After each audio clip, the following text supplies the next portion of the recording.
Hello everyone, খামখেয়ালি আড্ডাতে আপনাদের সবাইকে ওয়েলকাম। আমরা এখানে কিছু দৈনন্দিন জীবনের গল্প, হাসি আর নতুন অভিজ্ঞতা শেয়ার করব। তো আজকে আমি শেয়ার করব একটা easy, tasty and quick Maggi recipe. খুব ঝটপট বা খুব সহজে আমরা এটা তৈরি করতে পারি। তাহলে চলো আর কথা না বাড়িয়ে দেরি না করে শুরু করা যাক।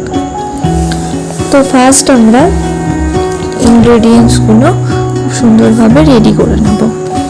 তো আমরা এই রেসিপিটার জন্য পেঁয়াজ কুচি, কাঁচা লঙ্কা কুচি, আদা কুচি, রসুন কুচি, আদাটা তোমরা চাইলেও দিতে পারো, অপশনাল, টমেটো কুচি, 2 প্যাকেট ম্যাগির পরিমাণটা তোমরা যেরকম খাবে তো সেই ওয়াইজ, আমি যেহেতু এটা আমার ব্রেকফাস্টে নিয়েছি তো সেই ওয়াইজ আমি 2 প্যাকেট ম্যাগি নিয়েছি।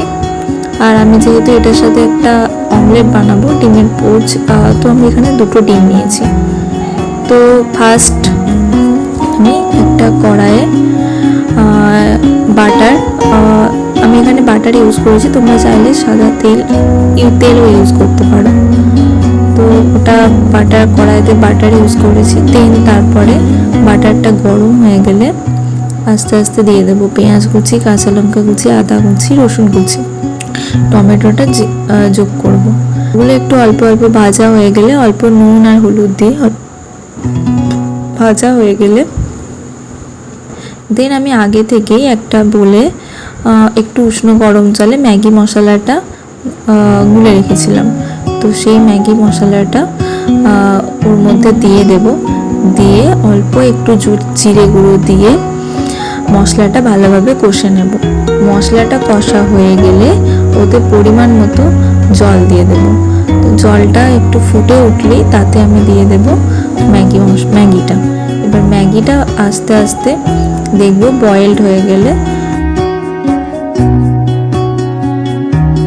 আমি ভালোভাবে নেড়ে, যাতে মশলাটা সুন্দরভাবে মিশে যায় সেইভাবে সুন্দরভাবে নেড়ে ম্যাগিটা একটা পাত্রে আমি নামিয়ে নেব।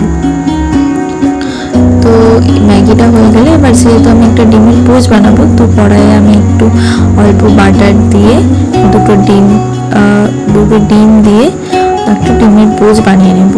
তো আমার 3-4 মিনিটের মধ্যেই ডিমটা রেডি হয়ে যাবে। তো আমি একটা প্লেটে ম্যাগিটা নিয়ে নেব, গরম গরম ম্যাগি আর ডিম পোচটা ওর মধ্যে রেখে দেবো। দেখতেই পাচ্ছ কত সুন্দর লাগছে, তাই না?